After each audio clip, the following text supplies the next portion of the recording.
Hi, my name's Jim DeVita. I'm the director of Romeo and Juliet this year, a play which I did in 1995, which is about 20 years ago. It was the role that brought me to APT and to Spring Green. Everybody want to know, what's your vision? What are you going to do different with the play? Why should we come see your Romeo and Juliet? And I think the first thing I took off myself, the onus off myself and my actors, was you don't need to do this differently. I mean, if we could tell this story really clearly, really authentically, with passion, it can't help but be different, because these actors are all completely different. The Romeo that now is completely different from my Romeo.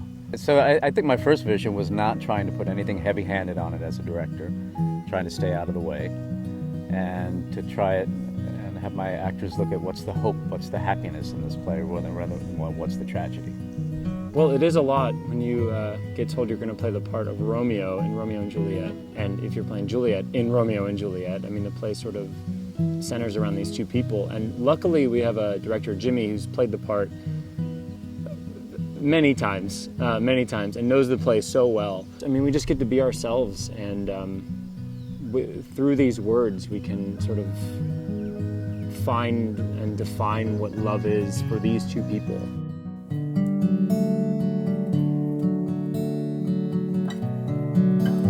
Sometimes I see, at least I think in film and even young adult books, everything goes right and goes so easily, and they're so comfortable with each other.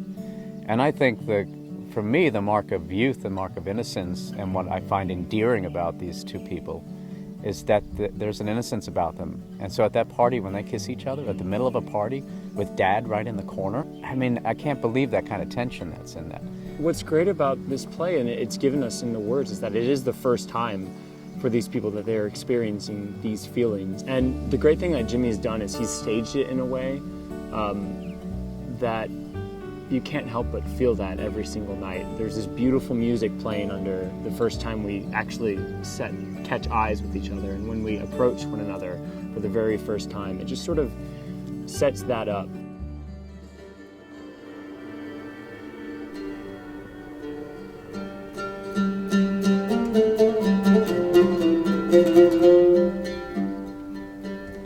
Romeo is infatuated with another girl, and Juliet is what changes his perspective and his point of view on what he thought love was. It's not infatuation, and that's what's so unusual. And if you think about it, love is love, right? Young, old, but love is love, and you can be 80 and fall in love for the first time, and these people just happen to be younger and feel that so deeply in an instant. It is young, but only because it's new. I didn't want it to be too facile, too suave. I didn't want Romeo to be a Romeo, as he's been come to know. He's not a Romeo, he's a kid in love, and he's never done this before. So they don't just grab each other by the arms and kiss in there. And even we call the morning after scene, that after they get married, they spend the night together. And I have a scene that indicates that. And I think, it's mildly sexy, but still I wanted the awkwardness of how do you get in bed with someone that you've never done this before? So it's not a sexy show, and I hope that's not going to scare away audiences, but I think I'd like it to be beautiful.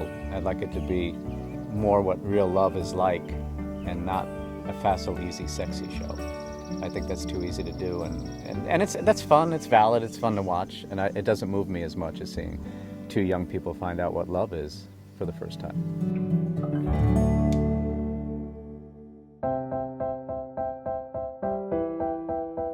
We're doing something a little different with the families than I've done. I've been in the play 5 or 6 times, never played Romeo, but Capulet is usually the harsh patriarch, and Montague is more of the, caring, loving dad. And this, we've kind of swapped it a little bit.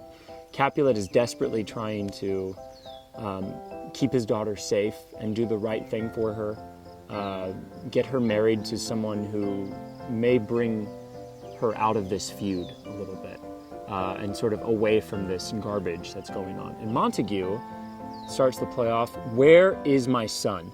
Where is he? What is he doing? He should be working. He should be at work. He should be, spending time with his family. Instead, he's been out in the woods reading books and reading poetry, and for days, he's just staying away from home. And I think that's what Shakespeare's doing, why he doesn't give Romeo a big family life on stage, is to see that he's sort of searching for something outside of his family and outside of the ties that he has, and is looking for a different kind of love and a different kind of care.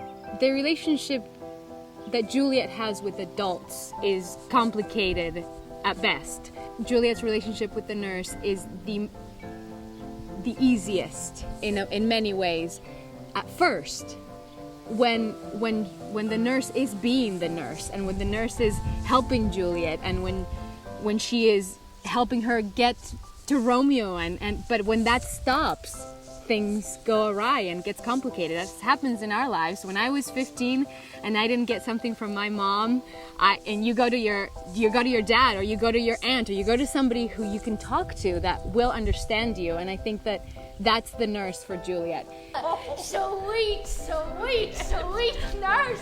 Tell me, what says my mom? Oh, your love, Sheard, like an honest gentleman, and a courteous, and a kind, and a handsome, and yet I warrant a virtuous. I'm Juliet's nurse, so I've been her wet nurse. In other words, I've nursed her since she was a baby. I am her confidant, her part mother, part sister, part playfellow, part servant. I think the nurse is so physical and so emotional. I think she's nursed a lot of kids growing up. She's brought up a generation of kids, and she looks at these Montagues, and they're just boys. They're all elbows and arms and limbs and smiles and fresh faces and naughty faces, and I think that's how she perceives the world. It's physical, and it's all an opportunity for good. She wants to have fun. She wants people to get along. She's not a peacemaker, but she responds to the heart right in front of her, and that's about as far as she goes, and that's enough.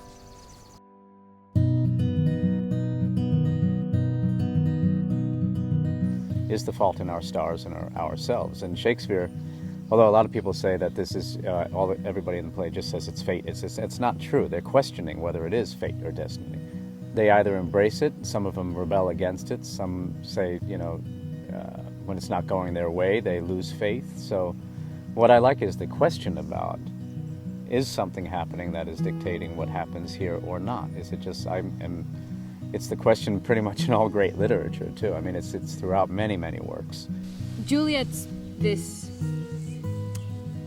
terrifyingly mature teenager who is given the challenge and the joy of falling in love at a very young age by what she believes is fate and the stars and God, and then everything is taken away.